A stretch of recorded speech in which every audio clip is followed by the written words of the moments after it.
Create a cinematic ultra-realistic YouTube thumbnail based on the story titled, Magkaibigang laging magkasalungat pero laging magtutulungan sa hirap. Left 50% of the frame, main character.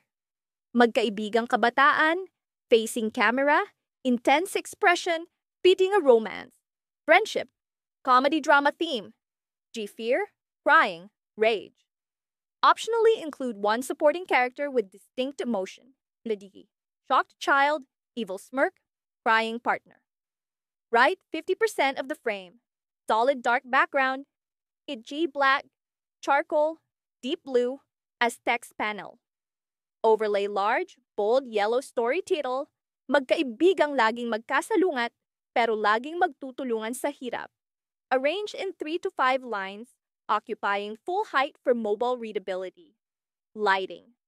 Dramatic cinematic light, soft shadows, real fabric and skin textures, natural hair details. Depth.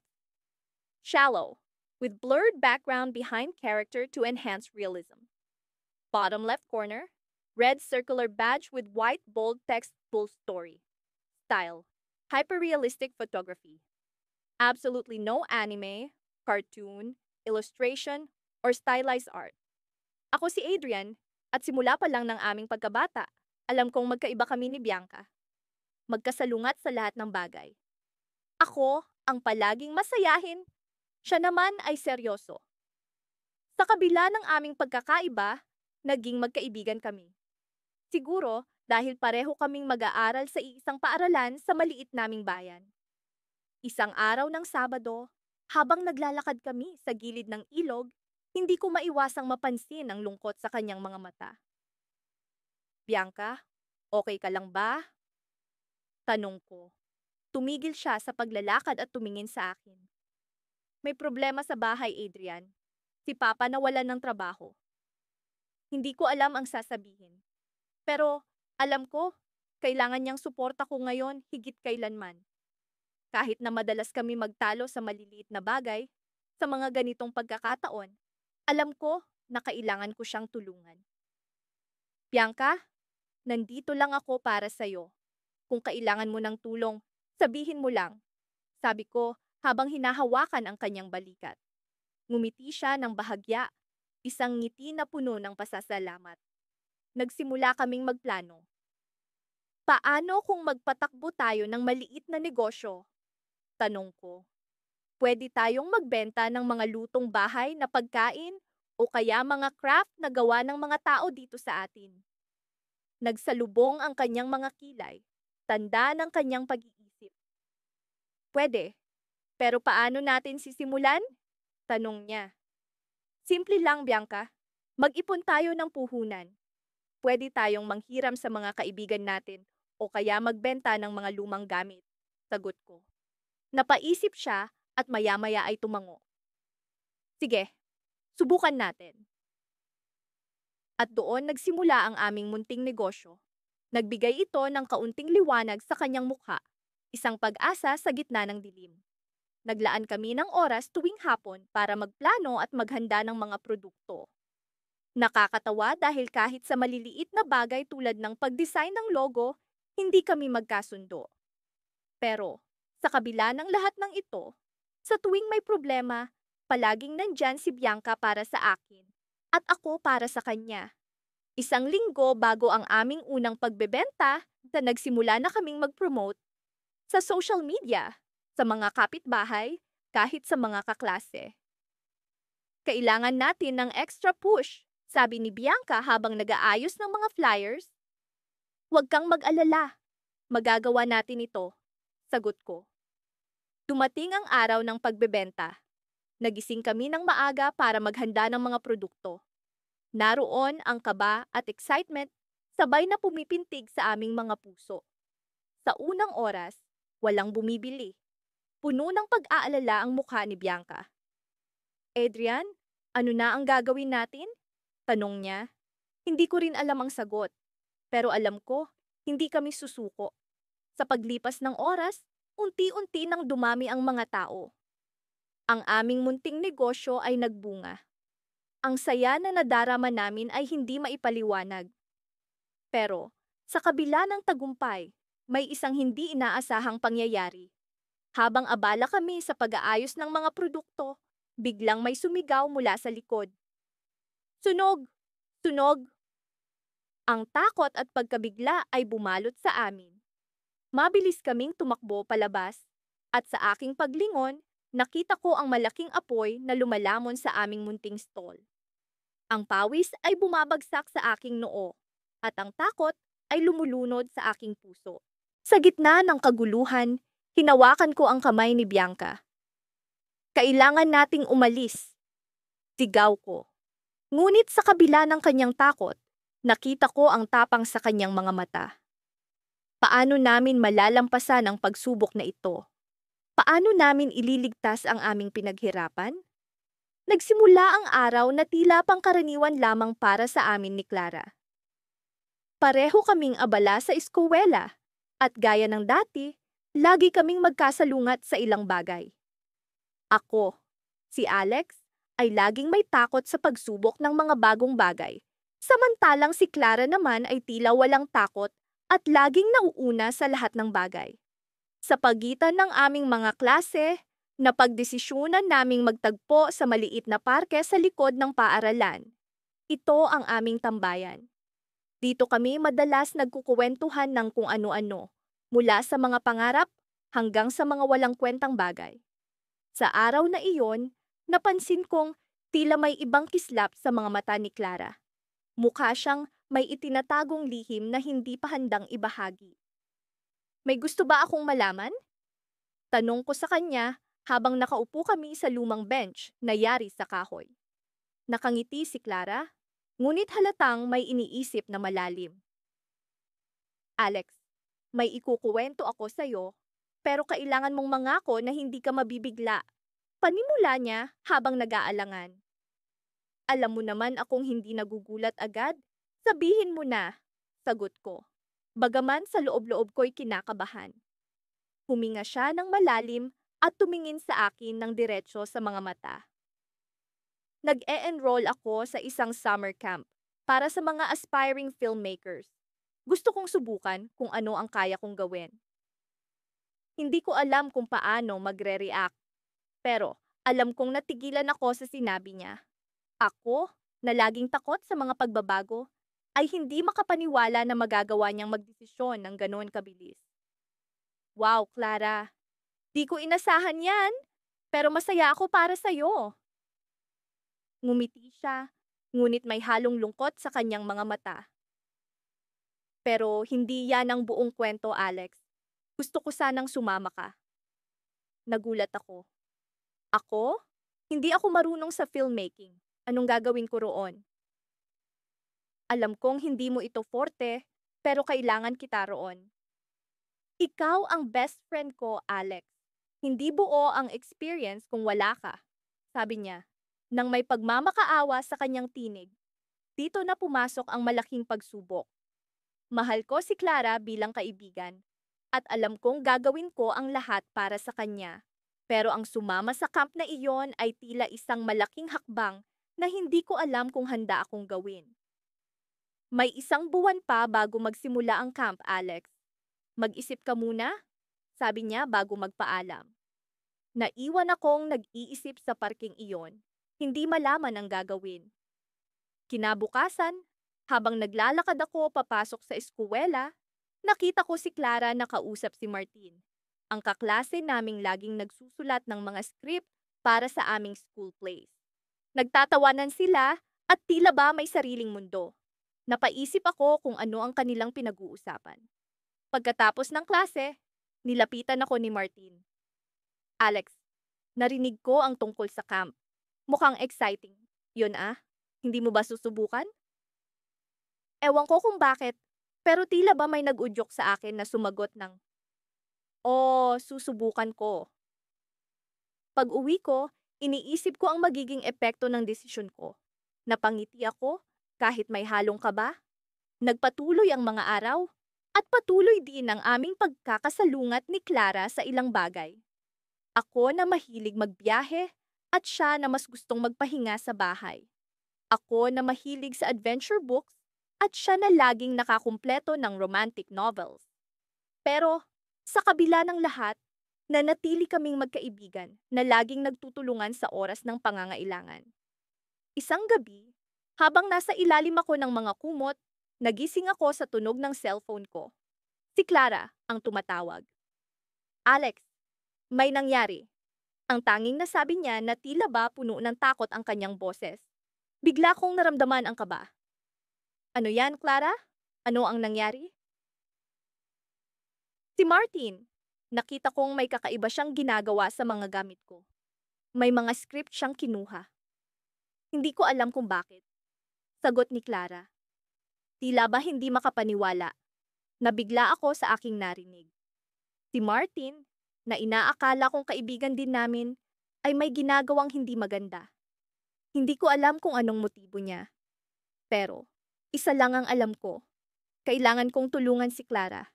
Clara, magkita tayo bukas. Kailangan nating malaman ang totoo. Sagot ko, puno ng determinasyon. Binigyan ko siya ng katiyakan na hindi ko siya pababayaan. Ngunit sa kabila ng lahat, hindi ko maiwasang magtanong sa sarili ko. Hindi kaya may mas malalim na dahilan kung bakit ginagawa ito ni Martin. Sa natitirang mga araw bago ang camp, hindi ko alam kung paano magbabago ang dynamics ng aming pagkakaibigan. Ngunit, isa lang ang sigurado ako, sa kabila ng mga pagsubok. Sa hirap man o ginhawa, mananatili kaming magkaibigan ni Clara. Ngunit sa likod ng lahat ng ito, isa pang tanong ang bumabagabag sa akin. Ano ang tunay na nararamdaman ko para kay Clara?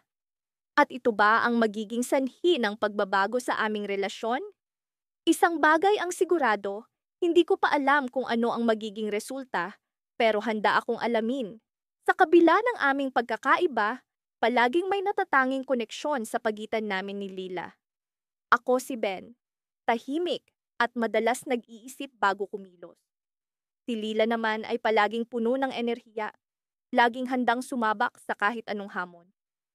Pero, sa kabila ng lahat, napatunayan na namin sa isa't isa na sa hirap, kami palaging magtutulungan. Isang hapon, habang naglalakad kami papunta sa aming paboritong tambayan sa tabi ng ilog, napansin kong tila may bumabagabag kay Lila. Bagamat siya ay palaging masayahin, may mga pagkakataong ramdam ko kapag may dinadala siyang problema. Pinili kong manahimik muna, alam kong darating ang oras na siya mismo ang magbubukas ng usapan. Ben, biglang sabi ni Laila, alam mo, minsan iniisip ko kung ano ba talaga ang gusto kong gawin sa buhay ko. Nagulat ako sa tanong na iyon. Si Lila, na palaging puno ng tapang at determinasyon, ngayon ay nag-aalinlangan sa kanyang mga plano. Anong ibig mong sabihin? Tanong ko, sinusubukang alamin ang pinagmumulan ng kanyang alalahanin. Parang hindi ko na alam kung tama pa ba ang mga desisyon ko. Puro kasalungat ng sinasabi nila mama ang ginagawa ko. Minsan, iniisip ko kung dapat ko bang sundin ang gusto nila o ang gusto ko. Paliwanag niya. Tila may lungkot sa kanyang mga mata. Naramdaman ko ang bigat ng kanyang sitwasyon. Si Lila, na laging lumalaban para sa kanyang mga pangarap, ngayon ay tila nagdududa sa kanyang landas. Isang bagay ang alam ko, sa ganitong mga pagkakataon, kailangan niyang maramdaman na hindi siya nag-iisa. Alam mo, Lila, minsan hindi natin agad makikita ang tamang daan. Pero ang mahalaga, sinusubukan natin. Ang mahalaga, may mga tao tayong kasama sa paglalakbay. Sabi ko, habang tinitingnan siya, sinisikap na magbigay ng lakas. Sinabi ni Laila na nais niyang maging isang artista, ngunit ang kanyang mga magulang ay nais siyang maging isang doktor. Sa totoo lang, naiintindihan ko siya. Lahat ng tao, kahit ako, minsan ay naliligaw sa sariling mga pangarap.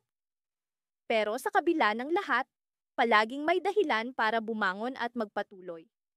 Habang nag-uusap kami, biglang bumuhos ang malakas na ulan. Agad kaming naghanap ng masisilungan at sa kasagsagan ng ulan, natagpuan namin ang isang lumang kubo sa tabi ng ilog. Dito, Habang binabalot ng ingay ng ulan ang kapaligiran, bumalik ang mga alaala ng aming pagkabata. Dito namin unang natutunan ang halaga ng pagkakaibigan. Sa kubong ito, kung saan kami nagtago mula sa ulan noong kami mga bata pa. Sa loob ng kubo, habang amoy ng kahoy at lupa ang pumupuno sa hangin, muling bumalik ang sigla ni Lila. Alam mo ba, Ben? Kung hindi kita kasama ngayon, baka sumuko na ako. Sabi niya habang nakatingin sa akin na may ngiti sa kanyang mga labi. Bago ko pa man masagot ang sinabi niya, narinig namin ang tunog ng malakas na pagkulog. Sa kabila ng aming sitwasyon, nagkatawanan kami. Parang sinasabi ng kalikasan na kahit ano pa ang mangyari, dapat kaming magpatuloy sa kabila ng unos. Habang tumatagal ang aming pag-uusap, unti-unti kong naramdaman na ang aming pagkakaibigan ay higit pa sa pagiging magkasalungat. Isa itong patunay na kahit gaano pa man kami kaiba, palaging may puwang para sa pag-unawa, pagtanggap at pagmamahal. Bigla akong napaisip sa isang ideya. Lila, bakit hindi mo subukang pagsabayin ang pag-aaral ng medisina at ang pag-aartista? Baka mas magustuhan ng mga magulang mo kung makita nilang hindi mo naman tinatalikuran ang pangarap nila para sa'yo. Napakunot ang noo ni Laila, tila nag-iisip. Sa tingin mo kaya ko yon? Tanong niya, puno ng pag-aalinlangan. Alam kong kaya mo, at kung kailangan mo ng tulong, nandito lang ako. Sagot ko, sinisikap na magbigay ng lakas ng loob. Ngumiti si Lila at sa mga sandaling iyon, parang nabawasan ang bigat na dinadala niya. Naramdaman kong nagsimula na siyang bumuo ng bagong pangarap. Isang pangarap na hindi lamang para sa kanya, kundi para sa kanyang pamilya. Habang nag-uusap kami, unti-unting humupa ang ulan. Nagpasya kaming bumalik na sa bahay. Sa paglalakad, sumagi sa isip ko na kahit ano pa ang mangyari, palaging may paraan para lumaban, para mangarap, at para magmahal. Ngunit bago kami tuluyang nakarating sa bahay, isang kakaibang tanawin ang bumungad sa amin. Sa dulo ng daan, may isang taong nakatayo, tila may hinihintay. Hindi namin agad makilala kung sino ito, ngunit habang papalapit kami, unti-unti kong naramdaman ang kakaibang kaba. Lila, sino kaya yon? Tanong ko habang pinipilit kong kilalanin ang figura sa dulo ng daan. Ngumiti si Lila na tila may alam na hindi ko pabatid. Ben, sa tingin ko kailangan mo na siyang makilala. Siya ang dahilan kung bakit nagdududa ako sa mga pangarap ko. Sa mga sandaling iyon, isang twist ang bumalot sa aming kwento. Sino ang taong ito? At paano siya makakaapekto sa aming pagkakaibigan? Sa kabila ng lahat, alam kong sa hirap at ginhawa, palaging may dahilan para magpatuloy. Ngunit sapat kaya ang aming pagkakaibigan upang harapin ang bagong pagsubok na ito? Hindi ko akalain na ang araw na ito ay hahantong sa ganitong sitwasyon. Sobrang bilis ng mga pangyayari. Pero heto na kami ni Miko, magkasama at magkakapit-bisig sa gitna ng napakalakas na buhos ng ulan. Ang puso ko'y bumabayo, hindi ko alam kung dahil sa takot, kaba, o ibang bagay na hindi ko pa maamin kahit sa sarili ko. Maya, bilisan mo! Malapit na tayong abutan ng tubig baha dito.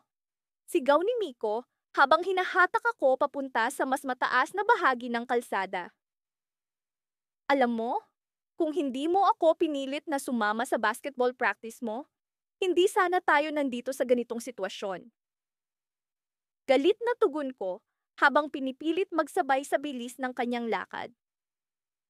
Kung hindi mo naman ako pinilit na kumuha ng selfie sa ilalim ng puno, hindi tayo naabutan ng ulan. Sagot niya, napapangiti kahit halatang kinakabahan na rin. At ganito kami, magkaibigan na laging magkasalungat. Para bang normal na sa amin ang magtalo sa bawat maliit na bagay. Pero kahit na anong away namin, sa huli, kami pa rin ang nagtutulungan. Nang maabot namin ang mataas na bahagi ng kalsada, Pareho kaming hingal na hingal. Ang hangin ay sobrang lakas, na para bang gustong tangayin ang bawat bagay sa paligid. Ang ulan ay tila walang balak huminto. Tumakbo kami papunta sa isang abandonadong kubo na nakatayo sa gilid ng daan. Kahit paano, makakasilong kami dito. Grabe, Miko! Hindi ko akalain na ganito kalala ang bagyo. Sabi ko habang pinipiga ang basang t-shirt ko. Ang lamig ng hangin ay tumatagos sa balat ko, habang ang tubig na umaagos sa kalsada ay parang ilog na. Oo nga, pero at least ligtas tayo dito. Mabuti na lang nakita ko ang kubo na ito. Inabot niya ang jacket niya mula sa bag at ibinigay sa akin. Suotin mo, Maya. Mukhang nanginginig ka na sa lamig. Napatingin ako sa mata niya. Napakabihirang pagkakataon na ganito siya kaseryoso. Hindi ko alam kung dahil lang ito sa sitwasyon o talagang may malalim na kahulugan ang kilos niya. Tumango ako at sinuot ang jacket. Habang ang puso ko'y tila mas lalong bumilis ang tibok, tahimik kaming naupo sa sulok ng kubo. Ang tunog ng ulan ang tanging musika sa aming paligid. Sa unang pagkakataon, wala kaming argumento, walang pagtatalo. Para kaming dalawang taong napadpad sa isang isla, ang mundo ay tila tumigil para sa amin. Miko, may tanong ako, basag ko sa katahimikan. Hindi ko alam kung bakit ko gustong itanong, pero parang may pumipilit sa akin na magsalita. Ano yon? Tanong niya, habang inaayos ang basang sapatos niya. Bakit? Kahit palagi tayong nag-aaway, palagi mo pa rin akong inaasikaso. Hindi ba nakakapagod yon? Parang lagi na lang kitang inaaway, lagi na lang kitang kinokontra. Biglang tumingin siya sa akin, na para bang nagulat sa tanong ko. Hindi siya agad sumagot. Sa halip, ngumiti siya, pero hindi yung usual niyang nakakalokong ngiti. Ito, yung ngiti na parang may gustong sabihin, pero hirap siyang ibuka ang bibig niya. Alam mo, Maya, matagal ko nang gustong sabihin sa'yo to. Pero ang hirap kasi natatakot ako. Natatakot? Sa ano? Tanong ko habang unti-unting nararamdaman ang kaba sa puso ko. Sa'yo, sa reaksyon mo, sa kung paano mo ako titingnan pagkatapos. Miko, ano ba yung sinasabi mo? Huwag mo akong takutin? Pilit kong pinapatawa ang sarili ko, pero ramdam ko ang bigat ng hangin sa paligid. Ang tono ng boses niya ay seryoso at biglang nag-iba ang takbo ng usapan. Maya, gusto kita, hindi lang bilang kaibigan. Parang tumigil ang mundo sa mga salitang yon. Hindi ko alam kung tama ba ang narinig ko. Gusto akong magtawa, magtanong, o magalit. Pero parang natuyuan ako ng laway. Napatitig lang ako sa kanya habang ang ulan sa labas ay tila nagiging mas malakas pa. Matagal ko nang nararamdaman to, pero alam kong hindi mo ako gusto. Ako yung taong palaging nakakainis, palaging kontra sa lahat ng gusto mo. Pero kahit ganoon, hindi ko mapigilan. Kaya siguro, kahit anong away natin, kahit anong pagtatalo, palagi pa rin kitang tinutulungan. Kasi, mahal kita, Maya. Hindi ko alam kung ano ang sasabihin. Para bang lahat ng emosyon ay sabay-sabay sumabog sa dibdib ko. Pero bago pa ako nakaimik, biglang may boses na narinig kami mula sa labas ng kubo. Miko? Maya? Nandyan ba kayo? Sigaw ng isang pamilyar na tinig. Napalingon kami pareho. Si Rina, ang kaklase naming parehong malapit sa amin, ay basang-basa, tumatakbo papunta sa kubo. Pero ang kakaiba, kasama niya si Carlo, ang kapitbahay naming may matagal nang gusto sa akin. At sa sandaling iyon, alam kong hindi lang bagyo ang problema namin. Parang may paparating na mas malakas na unos, pero hindi sa labas, sa pagitan naming apat. Sa tuwing umuulan, palaging bumabalik sa akin ang alaala ng mga kabataan naming araw ni Miguel. Kung paano kami nagtatampisaw sa baha, nagtatawanan sa gitna ng ulan, at nagkukuwentuhan kahit basang-basa na ang aming mga damit. Siya ang aking matalik na kaibigan, ang kabaligtaran ng lahat ng aking ginagawa. Ngunit sa bawat hakbang ng buhay, siya ang palaging naroon sa tabi ko. Hindi ko akalain na sa pagkakaiba namin, makakahanap kami ng dahilan para magtulungan. Isang umaga, habang umiinom ako ng kape sa aming paboritong tambayan, dumating si Miguel na may daladalang balita. Alam mo ba? Na-promote na si Andrea bilang editor-in-chief ng school paper. Tanong niya sa akin, habang tila nangingibabaw ang saya sa kanyang boses. Hindi ko mapigilan ang pag-ikot ng mga mata ko sa balita. Si Andrea, ang babaeng palaging nasa top ng lahat ng bagay, ay ang crush ni Miguel. Ako naman, kahit gaano pa kagaling ang pag-edit, palaging mas pinipili ang pagsusulat ng mga kwentong mas personal at mas malapit sa puso. Hindi naman ako nagugulat, sagot ko. Sino ba naman ang hindi magkakagusto sa kanya? Ang talino, ang ganda, at higit pa sa lahat, ang kanyang determinasyon. Ngumiti si Miguel ngunit may bahagyang kaba sa kanyang mata. Gusto ko sana siyang yayain sa isang date, pero hindi ko alam kung paano. Napangiti ako sa kanyang pag-aalala. Alam mo, kung gusto mo talaga, tutulungan kita, alok ko. Pero sa palagay ko, mas maganda kung ikaw mismo ang gagawa ng paraan. Nag-isip siya ng saglit bago tumango. Oo nga, dapat ako mismo ang humarap sa kanya. Pero paano kung hindi niya ako gusto? Alam mo, minsan kailangan mong sumugal. Hindi mo malalaman ang resulta kung hindi mo susubukan. Sabi ko, na parang isang matandang may malaking karanasan sa pag-ibig. Nagpatuloy kami sa pag-uusap at sa pagtutulungan sa paggawa ng plano para kay Andrea. Natapos ang araw na may mga pangako ng pagkakaibigan at pagtutulungan na hindi matitinag. Kinabukasan, dumating ang pagkakataon para kay Miguel. Nasa isang event kami sa school kung saan magtatanghal ang iba't ibang grupo ng kanilang mga proyekto. Si Andrea, bilang editor-in-chief, ay naroon para magbigay ng speech. Sa likod ng stage, habang naghahanda si Miguel sa kanyang plano, ako ay naroon para suportahan siya. Handa ka na ba? Tanong ko. Handa na, sagot niya. Ngunit halatang kinakabahan pa rin siya. Habang naglalakad siya papunta kay Andrea, tila bumagal ang oras. Pinapanood ko ang bawat hakbang niya, na parang isang eksena sa pelikula. Nang marating niya si Andrea, isang ngiti ang bumungad sa mukha ng babae. Nag-usap sila ng ilang minuto at pagkatapos ay nagulat si Miguel nang biglang nag-yes si Andrea sa kanyang imbitasyon. Pagbalik ni Miguel sa tabi ko, halos hindi siya makapaniwala. Tinanggap niya. Hindi ko akalain na magagawa ko. Sigaw niya sa akin, puno ng saya. Ngumiti ako sa tagumpay ng kaibigan ko. Sabi ko na sa'yo, minsan kailangan mo lang talaga sumugal. Ngunit sa likod ng saya, biglang dumating ang isang hindi inaasahang balita. Habang naglalakad kami pauwi, natanggap ko ang isang tawag mula sa aking ina.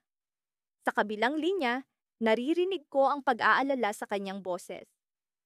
Anak, kailangan mong umuwi agad. May nangyari kay Lola. Napatigil ang aking mundo. Si Lola, ang taong palaging nandyan para sa akin noong bata pa ako, ay nasa panganib. Hindi ko alam kung ano ang nararamdaman ko. Ang saya para kay Miguel ay biglang natabunan ng takot at pag-aalala. Miguel, kailangan kong umuwi? May nangyari kay Lola, sabi ko. Halos hindi makapagsalita. Hindi nagdalawang isip si Miguel. Sasama ako sa'yo. Hindi kita iiwan sa ganitong sitwasyon. At sa aming pagtakbo pauwi, naisip ko na sa kabila ng aming pagkakaiba, sa oras ng pagsubok, palaging nandyan si Miguel para sa akin. Ngunit habang palapit kami sa bahay, may isang tanong na bumabagabag sa akin. Isang tanong na hindi ko alam kung paano sasagutin. Ano ang mangyayari kay Lola at paano nito babaguhin ang aming buhay at pagkakaibigan? Sa sandaling iyon, naramdaman ko ang bigat ng responsibilidad at ang pag-aalala sa kinabukasan. Ngunit alam ko Sa kabila ng lahat ng ito, sa likod ng bawat pagsubok, palaging may dahilan para magpatuloy at magtulungan. Sa buhay, madalas na sinasabi nilang ang mga magkasalungat ay nagkukumpleto sa isa't isa. Kung tama ang kasabihang ito, maaaring kami ni Carla ang perpektong halimbawa nito. Ako si Miguel, tahimik, mahiyain, at palaging nag-iisip bago kumilos. Si Carla naman ay kabaligtaran ko. Masigla, palaban, at walang inuurungan. Sa kabila ng aming pagkakaiba, lagi kaming magkasama at nagdadamayan sa hirap at ginhawa. Isang araw, habang kami ay naglalakad pauwi mula sa paaralan, nagpasya si Carla na dumaan sa isang lumang iskinita na matagal nang hindi namin nadaraanan. Hindi ako komportable sa ideya, ngunit gaya ng dati, ang kanyang matinding pag-usisa ay nag-udyok sa akin na sumunod na lamang. Miguel, hindi ba't nakaka-excite ang mga hindi inaasahang daan? Tanong ni Carla habang masigla siyang naglalakad. Exciting para sa'yo, Carla. Pero para sa akin, mas maigi na yung alam ko ang dadaanan ko. Sagot ko, habang nakatingin sa amin ang mga naglalakihan at lumang gusali sa paligid. Habang nag-uusap kami, bigla kaming nakarinig ng isang mahina ngunit malinaw na iyak mula sa isang sulok. Huminto kami at nagkatinginan. Sa kabila ng kaba, nauna si Carla na lumapit upang alamin kung saan ito nanggagaling. Miguel, may bata. Sigaw niya habang itinuturo ang isang maliit na bata na tila nawawala at umiiyak. Agad kaming lumapit at sinubukan siyang pakalmahin. Nasaan ang magulang mo? Tanong ni Carla sa kanyang kalmadong boses. Habang ako naman ay nagpapaligid-ligid, sinisiguro kung may iba pang tao sa paligid. Wow, wala po akong makita. Sagot ng bata habang siya'y nanginginig sa takot. Agad naming naisip ni Carla na hanapin ang mga magulang ng bata. Nagdesisyon kaming dalhin siya sa pinakamalapit na barangay hall upang humingi ng tulong. Habang naglalakad kami, hindi ko maiwasang humanga sa pagiging matapang ni Carla. Sa kabila ng aming pagkakaiba, ang kanyang tapang ang laging nagbibigay sa akin ng lakas ng loob. Pagdating namin sa barangay hall, sinalubong kami ng mga opisyal at agad nilang inasikaso ang bata. Habang inaayos ang sitwasyon, napansin namin ang isang lumang larawan na nakasabit sa dingding. Miguel, tingnan mo ito, sabi ni Carla habang tinuturo ang larawan.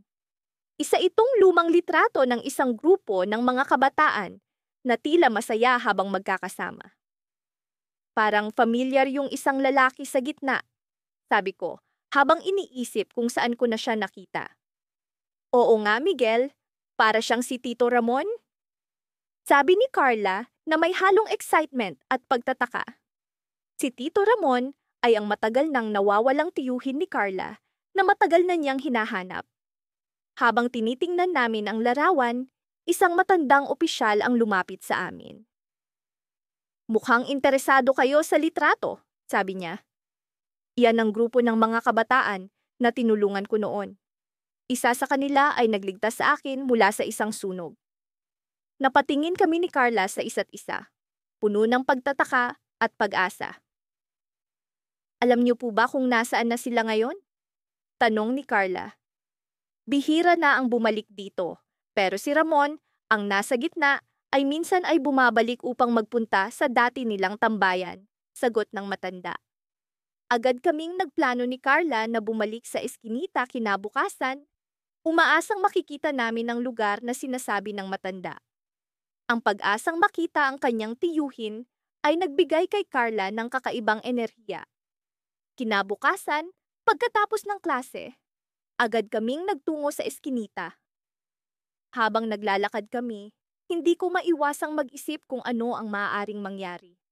Ito na kaya ang pagkakataon ni Carla na muling makasama ang kanyang tiyuhin? At paano kami makakatulong sa kanya kung sakali? Sa aming pagdating sa lumang eskinita, may napansin kaming isang tao na tila pamilyar ang tindig. Carla, tingnan mo iyon, sabi ko habang tinuturo ang isang lalaki na nakaupo sa lumang bench. Si Tito Ramon! Sigaw ni Carla habang patakbong lumapit sa kanya. Ngunit bago pa man makalapit si Carla, biglang huminto ang lalaki at tumayo. Kami nagulat sa kanyang reaksyon at tila may malaking lihim na nakabalot sa kanyang mga mata.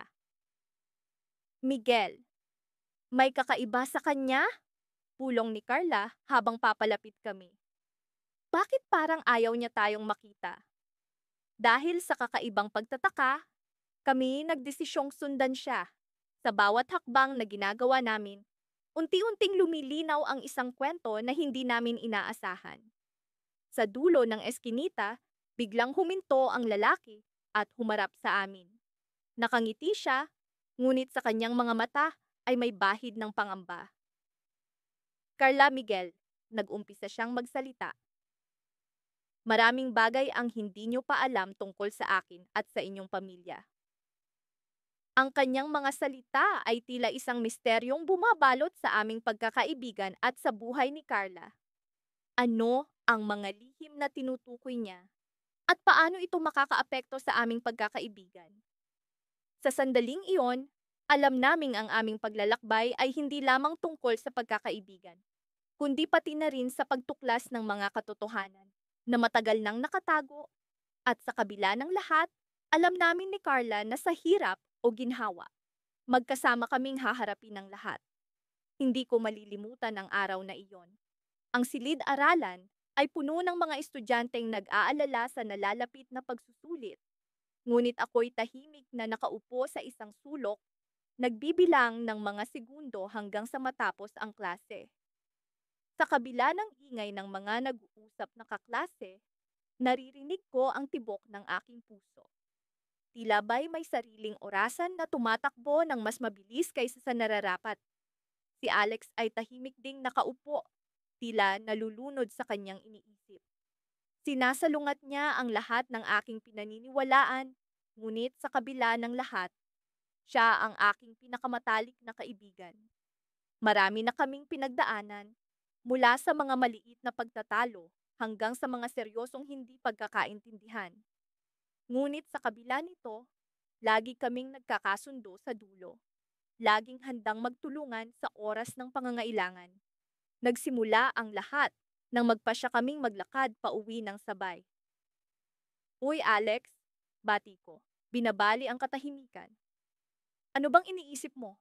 Napatingin siya sa akin, bahagyang napangiti. Wala, iniisip ko lang kung paano natin malalampasan ang exams na to. Tumawa ako. Alam mo, kahit kailan hindi ka nagbabago. Lagi kang nag-aalala, pero lagi naman tayong nakakaraos, hindi ba? Napatawa rin siya, sabay sabing, oo nga, pero saan ka ba pupunta pagkatapos ng exams? Tumigil ako sa paglakad. May plano ako, pero hindi ko pa sigurado kung matutuloy. Sabihin mo na, pilit niya. Okay, sige na, sabi ko. Nag-aalangan pero alam kong hindi rin niya ako titigilan. Balak kong pumunta sa bayan para sumali sa isang art competition. Napataas ang kilay niya. Art competition? Hindi mo naman nabanggit yan. Sorpresa sana, sagot ko, tumatawa. Tara, samahan kita. Alok niya na may kasamang excitement. Nag-isip ako sandali. Sa totoo lang, kinakabahan ako. Hindi ko pa nasusubukang ipakita ang aking mga gawa sa iba, lalo na sa isang kompetisyon. Pero sa tulong ni Alex, naramdaman kong kaya ko. Mabilis na lumipas ang mga araw at dumating din ang araw ng kompetisyon. Si Alex ang naghatid sa akin sa lugar. Ang daming tao at ang daming magagaling na pintor. Naramdaman ko ang kaba na tila ba'y isang malaking alon na handang bumagsak sa akin anumang oras. Relax ka lang, sabi ni Alex. Sabay tapik sa likod ko. Nandito lang ako. Ngumiti ako, pinipilit ang sarili na huminga ng malalim. Salamat, Alex.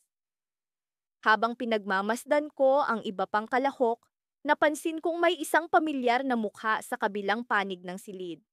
Parang kilala ko siya, pero hindi ko matandaan kung saan ko siya nakita. Lumapit siya sa akin at laking gulat ko nang makilala ko siya. Siya si Jamie, ang dating kaibigan na matagal nang nawala sa aming buhay. Jamie? Tanong ko, di makapaniwala. O, kumusta na? Bati niya, tila walang nangyari sa pagitan namin noon. Napatingin ako kay Alex na tila naguguluhan din. Alam niyang may kasaysayan kami ni Jamie, ngunit hindi niya alam ang buong detalye. Si Jamie ang naging sanhi ng isa sa pinakamalaking hidwaan namin ni Alex. Minsang, naging malapit si Jamie kay Alex. At sa hindi inaasahang pagkakataon, nagkaroon ng hindi pagkakaintindihan na nauwi sa pagkasira ng aming pagkakaibigan. Ngayon, heto siya sa harap ko, sa isa sa pinakamahalagang araw ng buhay ko. Anong ginagawa mo rito? Tanong ko, pilit pinipigilan ang emosyon. Sumasali rin ako, sagot niya. Sabay ngiti na para bang walang nangyaring masama. Bago pa man ako makasagot, tinawag na ang mga kalahok para magsimula. Ang puso ko'y parang tambol na walang patid ang pagpitik. Pero alam kong kailangan kong mag-concentrate. Ang oras ay lumipas na parang hangin. Habang nagpipinta, nararamdaman ko ang mga matang nakatuon sa akin. Hindi ko alam kung kay Alex or kay Jamie iyon. Pero itinuon ko ang aking sarili sa canvas. Nang matapos ang oras, lumingon ako kay Alex. Nandoon siya, nakangiti at nagbigay ng thumbs up. Pero hindi ko maiwasang mapatingin kay Jamie na tila may gustong sabihin. Nagsimula nang i-anunsyo ang mga nanalo. Ang kaba ko'y tumaas ng ilang level. Hindi ko inaasahan ang mga sumunod na pangyayari. Tumayo si Jamie at tinungo ang entablado. Siya ang tinawag bilang panalo. Pakiramdam ko'y gumuho ang mundo ko, ngunit bago pa man ako tuluyang lamunin ng kalungkutan, biglang nagsalita si Jamie. Gusto kong ibigay ang premyong ito sa isang taong mas karapat-dapat. Lahat ay nagulat, ngunit ang mas ikinagulat ko ay nang ituro niya ako. Siya ang nagturo sa akin kung paano magpahayag gamit ang sining. Nagulat ako sa kanyang mga sinabi. Lumingon ako kay Alex na tila ba'y hindi makapaniwala. Hindi ko na alam kung ano ang gagawin o sasabihin. Ang mga tao'y nagpalakpakan, ngunit nanatili akong nakatayo, hindi sigurado kung ano ang nararamdaman. Sa gitna ng lahat ng kaguluhan, isang bagay ang malinaw. May mga bagay na hindi mo inaasahan, ngunit laging may dahilan kung bakit sila nangyayari. At sa pagkakataong ito, ako'y nalilito kung ito ba'y magandang balita o panibagong pagsubok. Sa kabila ng mahabang araw sa eskwelahan, masaya pa rin akong naglalakad pa uwi. Sa bawat hakbang, damang-dama ko ang init ng hapon na tila naglalambing sa akin. Si Lila, ang aking kababata at matalik na kaibigan, ay palaging nasa tabi ko. Mula pa noong unang araw sa kinder, kami magkasama na. Magkaibang magkaiba pero laging magkasama. Ako ang maingay, palaging may bagong ideya. Samantalang si Lila ay tahimik, palaging mapanuri. Sa kabila ng aming mga pagkakaiba, nahanap namin ang perpektong balanse na nagtutulak sa aming pagkakaibigan. Nang makarating kami sa aming paboritong tambayan, ang lumang puno ng mangga sa likod ng eskwelahan, agad kong inilabas ang baon kong merienda. Lila, gusto mo ba ng turon? Tanong ko habang iniaabot sa kanya ang isang piraso. Umiling siya at ngumiti lang. Salamat, pero busog pa ako. Ikaw talaga, ang tamis ng mga gusto mo. Napangiti ako, alam kong sa likod ng mga ngiti ni Laila ay may mga bagay na bumabagabag sa kanya. May problema ba, Lila? Tanong ko, sinubukan kong basahin ang kanyang ekspresyon. Pilit niyang ngumiti. Wala naman, Leo. Iniisip ko lang ang project natin sa science. Medyo mahirap. Gusto kong maniwala na yun lang ang dahilan, ngunit kilala ko si Laila. Sa kanyang mga mata, may mga tanong na hindi ko pa naririnig. Kaya't naisip kong pag-usapan ang ibang bagay para maibsan ang kanyang iniisip. Alam mo ba? May bagong pelikula sa sinehan. Sabi nila, maganda raw. Gusto mo bang manood? Baka hindi ako makapunta. May kailangan akong gawin sa bahay. Sagot niya. tila nag-aalangan. Sa mga susunod na araw, naging abala kami sa aming science project. Sa tuwing nagkikita kami, nararamdaman ko ang distansyang unti-unting lumalalim sa pagitan namin. May mga pagkakataon na tila may gusto siyang sabihin pero hindi niya magawa. Hanggang sa isang araw, habang nagre-research kami sa library, bigla siyang huminto at tumingin sa akin. Leo, may kailangan akong sabihin sa'yo. Anong problema, Laila? Tanong ko. Sinubukan kong maging kalmado kahit na ang puso ko'y tila kumakabog sa kaba. May lihim akong itinatago. Matagal ko na itong gustong sabihin sa'yo pero natatakot ako. Ang kanyang boses ay puno ng pag-aalinlangan. Inabot ko ang kanyang kamay. Walang problema, Lila. Ano man yan, nandito ako para sa'yo. Huminga siya ng malalim. Ang totoo, Leo, hindi ko alam kung paano ko ipapaliwanag ito. Pero may isang bagay na kailangan mong malaman tungkol sa akin. Hindi ako ang inaakala mong ako. Napakunot ang noo ko. Ano ang ibig mong sabihin? May nangyari sa amin ng pamilya ko. Nalaman ko kamakailan lang na hindi sila ang tunay kong pamilya. Ako'y ampon. Hindi ko alam kung paano ko sasagutin ang kanyang revelasyon. Hindi ito ang inaasahan kong maririnig. Si Lila, ang palaging kalmado at mahinahon, ay may malaking lihim na tinatago sa likod ng kanyang mga ngiti. Lila, hindi ko alam. Pero salamat at sinabi mo sa akin. Ngumiti siya ng bahagya. Salamat, Leo. Ikaw lang ang nakakaalam nito. Kaya sana, tulungan mo akong tuklasin ang aking tunay na pamilya. Sa puntong iyon, alam kong kailangan kong maging mas matatag. Hindi ko man alam kung paano, pero handa akong samahan si Lila sa kanyang paglalakbay, sa pagtuklas ng kanyang pagkakakilanlan. O Lila, kasama mo ako sa anumang mangyari. Ngunit sa likod ng aking isipan, may bumabagabag na tanong. Paano kung ang pagkakakilanlan ni Lila ay magdulot ng mas malaking pagbabago sa kanya? Paano kung ang kanyang tunay na pamilya ay nasa lugar na hindi namin inaasahan? Habang naglalakad kami pauwi, ang araw ay unti-unting nagtatago sa likod ng mga ulap. Tila sinasabing may paparating na bagyo. Sa kabila ng mga ngiti at tawanan, ang aming mga hakbang ay puno ng pag-aalinlangan at pag-asa. Sa puso ko, alam kong ang aming pagkakaibigan ay susubukin sa mga darating na araw. At sa bawat hakbang, ang tanong sa aking isipan ay nag-iingay. Bago kami maghiwalay ng daan, nagsalita si Lila. Leo, may isa pa akong gustong sabihin. Bago ko pa man siya matanong, isang malakas na tunog ang umalingaw-ngaw mula sa likod namin. Sa isang iglap, naramdaman ko ang malamig na hangin na tila bumabalot sa amin. Lumingon kami at nakita ang isang pamilyar na mukha na tila isang multo mula sa nakaraan ni Laila. Siya ang babaeng matagal nang iniiwasan ni Laila. Anong ginagawa niya dito? Tanong ko, habang si Laila ay hindi makapagsalita. At doon ko naramdaman ang tunay na bigat ng kanyang pinagdadaanan. Ang twist na ito ang magiging simula ng mas komplikadong mga araw sa aming buhay. Ang araw ay nagsimula sa tila normal na pag-uusap namin ni Lira. Magkaiba kami. Ako ang palaging nakasuot ng simpleng damit, habang siya naman ay fashionista, palaging may bagong damit na parang siya ang runway model ng aming barangay. Pero, kahit lagi kaming magkasalungat, hindi mapagkakailang kami ay laging magkatulungan.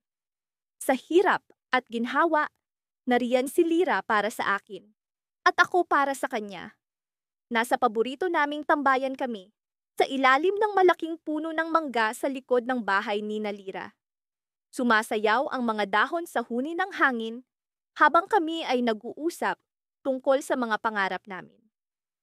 Kahit madalas na magkaiba ang pananaw at interes, palaging may nag-uugnay sa amin, ang aming pangarap, na makawala sa kahirapan at makamtan ang mas magandang buhay. Gusto kong maging sikat na designer balang araw, Ina. Alam mo yan, di ba? Sabi ni Lira habang nakatingin sa akin. Puno ng determinasyon ang kanyang mga mata. Oo naman, Lira. At alam mo rin kung gaano ko kagusto na maging writer. Ang hirap kaya ng mga deadlines, pero ang sarap sa pakiramdam kapag nakita mo na ang bunga ng pinaghirapan mo. Sagot ko habang ini-imagine ang sarili kong pangalan sa pabalat ng isang libro. Alam mo, minsan naiisip ko kung paano kaya kung mas madali ang buhay. Kung mayaman tayo, siguro hindi tayo ganito ka-stress sa mga pangarap natin, ani Lira, sabay bunot ng isang mangga mula sa puno. Siguro nga, pero sa totoo lang, hindi ko alam kung magiging masaya ako kung wala tayong pinagdadaan ng hirap. Mas exciting kasi, di ba? Parang mas may thrill kapag alam mong pinaghirapan mo talaga. Tugon ko, habang pinapanood ang pagpunas ni Lira sa mangga. Habang patuloy ang usapan namin, napansin kong may kakaibang kinang sa mga mata ni Lira. Parang may tinatago siya, isang ideya o balak na hindi niya pa sinasabi. Sa kabila ng aming pagkakaiba, kilalang kilala ko na si Lira at alam kong may plano siya. Ina, may naisip ako, biglang sabi ni Lira, sabay lapit sa akin. Alam mo ba yung lumang bahay sa dulo ng kalye? Yung sinasabi nilang haunted pero hindi naman talaga? Oo, yung bahay ni Mang Berto? Bakit anong meron doon? Tanong ko. Medyo nagtatanong ang aking tono. May balak akong gawing studio ang lumang bahay na iyon. At narinig ko kay Aling Nena na for sale na raw iyon. Hindi ganun kamahal. Pero kailangan natin ng pondo para maayos at maging studio ko. At syempre, pwede ka ring magsulat doon. Parang shared space natin. Paliwanag ni Lira, puno ng excitement ang kanyang boses. Pero, paano natin mabibili iyon? Wala naman tayong pera para sa renovation, Lira? Sagot ko, medyo nag-aalala. May naisip akong paraan. Magtayo tayo ng maliit na negosyo. Yung mga damit na dinisenyo ko, pwede nating ibenta. Tapos, yung mga short stories mo, pwede nating iprint at ibenta rin. Alam mo naman, kahit magkaiba tayo, magaling tayong magtulungan, ani Lira. Puno ng kumpiyansa. Habang iniisip ko ang plano ni Lira, hindi ko mapigilang makaramdam ng excitement. Kahit mahirap, parang may pag-asa kami. Pero sa kabila ng excitement, may kaba sa aking dibdib. Paano kung hindi kami magtagumpay? Paano kung magkasalungat ang daan namin sa huli? Mga ilang linggo ang lumipas at unti-unti naming sinimulan ang aming maliit na negosyo. Nagtulungan kami sa paggawa ng mga design, sa pagprint ng mga kwento, at sa pagmarket ng mga produkto. Sa bawat hakbang, naramdaman ko ang lakas ng aming pagkakaibigan. Kahit laging magkasalungat, nagawa naming magkasundo para sa isang layunin. Ngunit sa gitna ng aming pag-unlad, biglang may nangyari. Isang gabi, habang nasa bahay ako at nagre-review ng mga kwento para sa isang event, biglang tumawag si Lira. Sobrang kaba ang naramdaman ko sa tono ng kanyang boses. Ina, may problema, sabi ni Lira, halatang may pinagdaanan.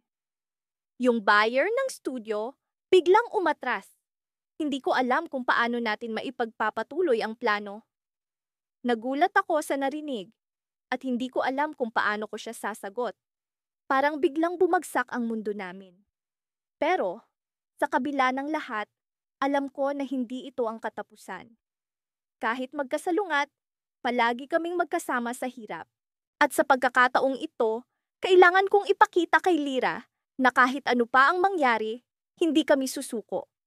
Ngunit bago ko pa man masabi ang aking iniisip, narinig ko ang isang pamilyar na tinig mula sa likuran. Ina, kailangan ko ng tulong mo. May malaking problema tayo. Napalingon ako at laking gulat ko nang makita si Mang Berto may hawak na papel at mukhang balisa. Ano kaya ang problema niya? At paano ito makakaapekto sa plano namin ni Lira? Sa puntong iyon, alam kong ang aming kwento ay hindi pa tapos. Maraming tanong ang naiwan sa isip ko, at habang ang gabi ay patuloy na lumalalim, Ramdam kong ang aming pagkakaibigan ay masusubok sa paraang hindi namin inaasahan. Muli, sa gitna ng magkaibang daan, kailangan naming magtulungan. Mula pagkabata, si Lira at ako ay hindi maipagkakailang magkaiba sa lahat ng bagay. Mula sa mga paborito naming pagkain hanggang sa mga pananaw sa buhay. Ako si Lucas, palaging nag-aalaga ng oras at may listahan ng mga dapat gawin sa bawat araw. Samantalang si Lira ay tila isang alon sa dagat, malaya at sumasayaw sa hangin, walang pakialam sa takbo ng oras. Gayunpaman, kahit na magkasalungat kami, palaging may isang hindi maipaliwanag na puwersa na nagtutulak sa amin upang magtulungan sa mga oras ng kagipitan. Isang gabi, habang naglalakad kami pauwi mula sa library, umulan ng malakas. Lira, na walang dalang payong, ay tumawa habang siya'y nagtatampisaw sa tubig. Ako, sa kabilang banda, ay pilit na pinoprotektahan ng dalang mga libro sa ilalim ng aking payong. Lucas, minsan, kailangan mong maramdaman ang ulan sa iyong balat. Diba mas masaya iyon? Tanong niya habang ang ulan ay bumabasa sa kanyang buhok. Ngumiti ako, sinubukan kong huwag mag-alala sa pagkapunit ng mga pahina ng aking libro. Lira, alam mo namang hindi ko kayang magpabaya. Pero sige, susubukan kong maramdaman ang ulan, sagot ko, habang iniabot ko sa kanya ang payong. Nagpatuloy kami sa paglalakad, bumabaha na sa kalsada. Bigla, may nakita kaming isang matandang babae na nasa gilid ng daan, tila hirap na hirap sa paglalakad. Walang pag-aalinlangan, lumapit si Lira upang tulungan siya. Ako naman, kahit nag-aalala sa mga libro, ay sumunod kay Lira. Lola, saan po ba kayo pupunta? Tanong ni Lira. Sa kabila ng tulay anak, pero hindi ko na kaya ang lakad, sagot ng matanda, na may bahagyang kaba sa tinig. Agad kaming nag-alok na samahan siya. Habang naglalakad, napansin kong hindi na lamang ulan ang bumabagsak sa amin, kundi pati na rin ang bigat ng responsibilidad na tulungan ang isang taong nangangailangan. Sa kabila ng aming mga pagkakaiba, naramdaman kong pareho ang aming layunin, ang magbigay ng tulong. Nang makarating kami sa tulay, biglang bumuhos ang ulan ng mas malakas pa. Ang ilog sa ilalim ng tulay ay umapaw, at ang tulay ay tila hindi ligtas na daanan. Lira, baka hindi na tayo makatawid. Delikado na ito, sabi ko, puno ng pag-aalala. Ngunit si Lira, sa kanyang determinasyon, ay nag-isip ng paraan. Lucas, baka may ibang daan. Kailangan lang nating hanapin. Hindi natin pwedeng iwan si Lola dito, sabi niya, puno ng pag-asa. Nagpasya kaming umikot at hanapin ang ibang daan. Sa aming paglalakbay, natutunan ko mula kay Lira ang kahalagahan ng hindi pagsuko, kahit gaano pa man kahirap ang sitwasyon. Sa kanyang mga mata, nakita ko ang isang liwanag na nagbibigay inspirasyon sa akin upang magpatuloy. Pagkalipas ng ilang minuto, natagpuan namin ang isang lumang kubo kung saan pansamantalang makakapagpahinga si Lola. Dito muna tayo, Lola. Maghihintay tayo hanggang bumaba ang tubig, sabi ni Lira. Habang naghihintay, nagkwento si Lola tungkol sa kanyang buhay, ang mga alaala ng kanyang kabataan, at ang mga pangarap na hindi niya natupad. Sa bawat salita, naramdaman ko ang pag-aalala sa kanyang sitwasyon at ang pagnanais na makatulong. Nakita ko rin sa mga mata ni Lira ang isang bagong pag-unawa sa kahalagahan ng bawat saglit. Habang nag-uusap kami, unti-unting bumaba ang tubig. Gayunpaman, sa gitna ng pag-uusap, may narinig kaming kakaibang tunog, ang pagkaluskos ng mga paa sa labas ng kubo. Lira, may tao sa labas. Bulong ko, puno ng kaba. Lumapit si Lira sa bintana at sinilip kung sino ang naroon. Ang nakita niya ay hindi namin inaasahan. Isang grupo ng mga kabataan na tila may masamang balak. Lucas, kailangan nating mag-isip ng paraan. Hindi tayo pwedeng magpabaya, sabi ni Lira, puno ng tapang sa kabila ng panganib. Sa sandaling iyon, Naramdaman ko ang tibok ng aking puso. Alam kong kahit magkaiba kami ni Lira, magkasama naming malalampasan ang pagsubok na ito. Ngunit paano? Paano kami makakaligtas sa sitwasyong ito? Sa gitna ng takot, isang ideya ang pumasok sa isip ko.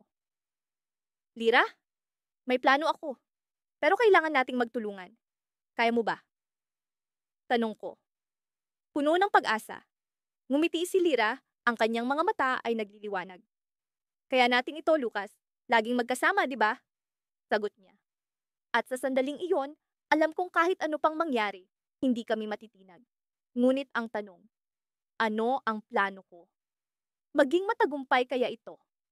Sa gitna ng ulan at panganib, ang kasagutan ay tila nakatago sa dilim, isang twist na hindi namin inaasahan.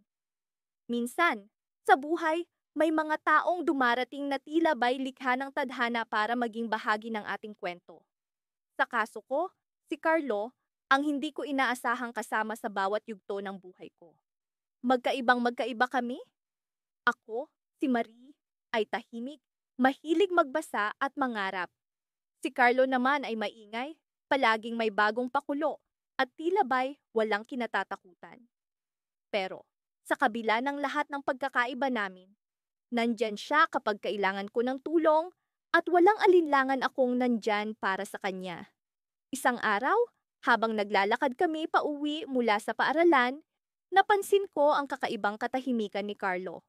Hindi siya nagkukuwento ng kanyang mga kalokohan sa klase, ni hindi niya tinutukso ang mga nagdaraang kaklase namin. Sa halip, nakatingin siya sa malayo, tila ba'y may malalim na iniisip.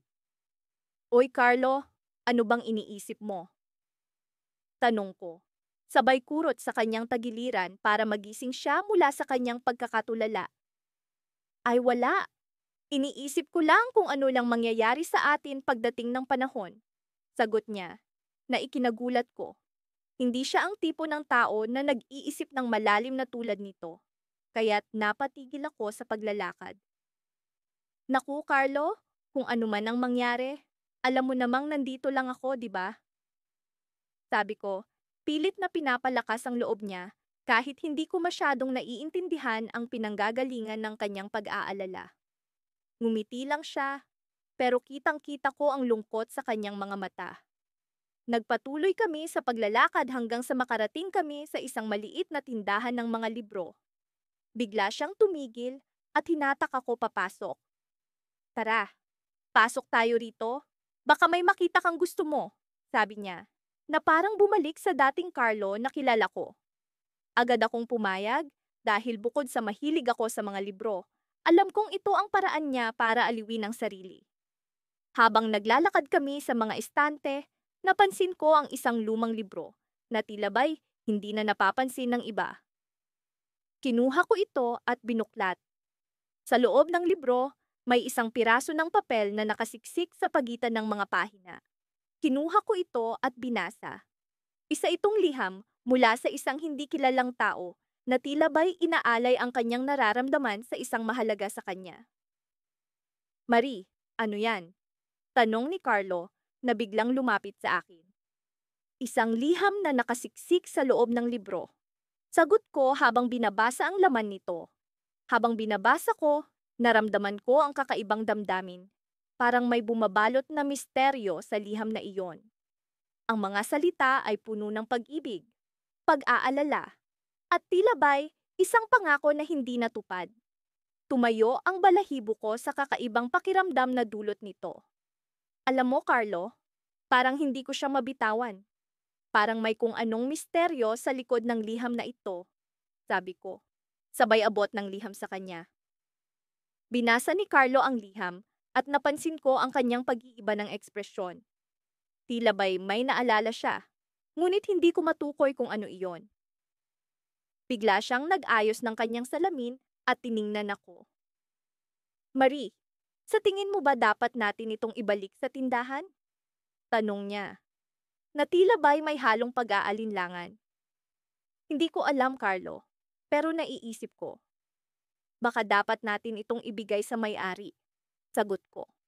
Kahit may bahagi sa akin na gustong magpatuloy sa pag-unawa sa liham. Maya-maya pa'y biglang bumukas ang pinto ng tindahan at pumasok ang isang matandang lalaki. Kinalabit niya ang tindera at may ibinulong. Pagkatapos, lumapit siya sa amin, na ikinagulat namin. Pasensya na mga bata, pero nais ko sanang malaman kung nakita ninyo ang isang lumang libro rito, tanong niya, na may halong pag-aalala sa kanyang tinig. Nagkatinginan kami ni Carlo. Sa pagkakataong iyon, alam ko na kung ano ang dapat naming gawin. Inabot ko sa kanya ang libro at ang liham na kasama nito. Pasensya na po, pero nakita namin ito, sabi ko. Sabay abot ng libro sa matanda. Nagpasalamat siya, ngunit bago siya umalis, may ibinulong siya sa akin. Salamat, Hija. Ang liham na iyan ay bahagi ng isang kwento na matagal ko nang gustong tapusin. Isa itong pangako na hindi ko nagawa. Habang lumalabas siya ng tindahan, nag-iwan siya ng isang maliit na papel sa aming mesa. Binuksan ni Carlo ang papel at napansin ang isang piraso ng mapa na tila ba'y may tinutukoy na lugar. Marie, tingnan mo ito. Mukhang may misteryo pang kailangan nating tuklasin, sabi niya, habang nag-aalab ang kanyang mga mata sa excitement. At doon nagsimula ang bagong yugto ng aming kwento, isang paglalakbay na puno ng misteryo, pag-asa, at ang tanong na hindi pa nasasagot. Ano nga bang lihim ang nasa likod ng liham na iyon? Sa mga maraming taon ng aming pagkakaibigan, hindi ko akalaing darating ang araw na ito. Ang araw kung saan ang aming pagkakaiba ay magiging sanhi ng isang hindi inaasahang pagsubok na magpapatibay o gigiba sa aming samahan. Ako si Lyra, at ang aking matalik na kaibigan ay si Janus. Sa pagkakaalam ng lahat, kami ay parang langit at lupa.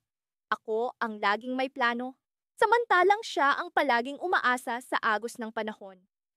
Ngunit sa kabila ng aming magkaibang pananaw, palagi kaming nagkakasundo sa huli. Sa paraan na tila kami ay likas na magkasangga. Isang Sabado ng umaga, nagpasya kaming umakyat ng bundok upang makapag-unwind mula sa nakakapagod na linggo sa eskwela. Ako ang nagplano ng lahat, mula sa ruta hanggang sa pagkain na dadalhin. Sa kabila ng aking detalyadong plano, si Janus ay dumating na may dalang gitara imbes na hiking boots. Napailing na lang ako, ngunit wala na akong magawa. Ito na siya, at ito na rin ako. Ang aming pagkakaiba ay bahagi na ng aming pagkakaibigan. Habang papalapit na kami sa tuktok, nagsimula ng bumuhos ang ulan. Hindi namin inaasahan ang biglaang pagbabago ng panahon. Ang mga ulap ay tila nagtipon-tipon upang kami takpan, at ang daan ay naging madulas. Sa gitna ng aming pagpapalitan ng biro at tawanan, unti-unting napalitan ng kaba ang aming damdamin. Nagsimula kaming maghanap ng matutuluyan, ngunit sa aming pagmamadali, nahulog ang mapa na dala ko at hindi na namin ito makita. Relax, Lyra. Kaya natin to, sabi ni Janus habang pinipilit na magpakalma. Hindi naman ito ang unang beses na naligaw tayo, di ba? Ngunit, iba ang pakiramdam ko noon. Ang aming sitwasyon ay tila mas malala kaysa sa dati. Nagpatuloy kami sa paglalakad, umaasa na ang aming instinct ang magdadala sa amin sa tamang daan. Sa gitna ng ulan, ang malamig na simoy ng hangin ay pumapasok sa bawat siwang ng aming mga jacket. At ang aming mga sapatos ay nagmumukhang basang papel sa putik. Sa kabila ng takot, may kakaibang tapang ang bumalot sa akin. Alam kong kahit ano pa man ang mangyari, hindi ko papayagang may masamang mangyari kay Janus. Siya ang laging nandyan para sa akin. Siya ang laging naglalagay ng ngiti sa aking mukha kahit sa pinakamadilim na araw. Kaya't sa gitna ng ulan at kaba, nagdesisyon akong umasa sa aming pagkakaibigan. Janus, kailangan nating magtulungan, sabi ko. Hindi ko alam kung paano, pero alam kong kaya natin to. Ngumiti siya, at sa kanyang mga mata ay nakita ko ang determinasyon. Oh, Lyra, magkasama tayo sa hirap at ginhawa, sagot niya. Nagpatuloy kami sa paglalakad hanggang sa makita namin ang isang maliit na kubo. Kahit hindi kami sigurado kung may tao sa loob, nagdesisyon kaming kumatok. Sa aming pagkatok, isang matandang lalaki ang nagbukas ng pinto. Tinanong niya kung ano ang ginagawa namin doon sa gitna ng bagyo at ipinaliwanag namin ang aming sitwasyon. May mga kwento tungkol sa bundok na ito, sabi ng matanda habang pinapapasok kami. Sabi nila, ang bundok na ito ay may mga lihim na hindi dapat isiwalat. Maraming nagtatangkang hanapin ang mga ito, ngunit hindi lahat ay bumabalik. Napatingin kami sa isa't isa ni Janus, at sa kabila ng takot ay may naramdaman kaming kakaibang pagnanasa upang alamin ang lihim ng bundok. Ngunit alam namin na hindi ito ang tamang oras, lalo na't kami nasa panganib. Habang kami nagpapahinga sa loob ng kubo, naramdaman kong bumalik ang init sa aking katawan. Nagpasalamat kami sa matanda at nagdesisyon kaming magpalipas muna ng oras doon hanggang sa humupa ang ulan. Hindi namin alam kung paano, ngunit sa gitna ng aming pag-uusap, biglang nagliwanag ang paligid. Tumigil ang ulan at sa labas ng kubo ay nakita namin ang isang landas na tila nag-aanyaya sa amin upang ito'y tuklasin. Ngunit sa aming paglalakad, papalapit sa landas na iyon, biglang nagkaroon ng kakaibang ingay mula sa likuran ng kubo. Napalingon kami ni Janus at ang matandang lalaki ay biglang naglaho na parang bula. Sa kanyang pinagtayuan ay may iniwang isang lumang notebook na tila may mga sinaunang sulat. Napatingin kami ni Janus sa isa't isa. Alam namin na ang notebook na iyon ay may mahalagang lihim. Ngunit hindi namin alam kung dapat ba namin itong buksan at alamin ang nilalaman. Sa puntong iyon, isang tanong ang bumagabag sa aming isipan. Ano nga ba ang lihim ng bundok na ito at bakit tila kami ang napiling makaalam nito? Hindi ko alam kung ano ang naghihintay sa amin, ngunit ang alam ko lang ay kasama ko si Janus. At sa aming pagkakaiba, doon namin matatagpuan ang aming katatagan. Sa susunod na hakbang, ay isang desisyon na magpapabago sa takbo ng aming buhay. At sa amin ay magtatakda kung hanggang saan ang aming pagkakaibigan.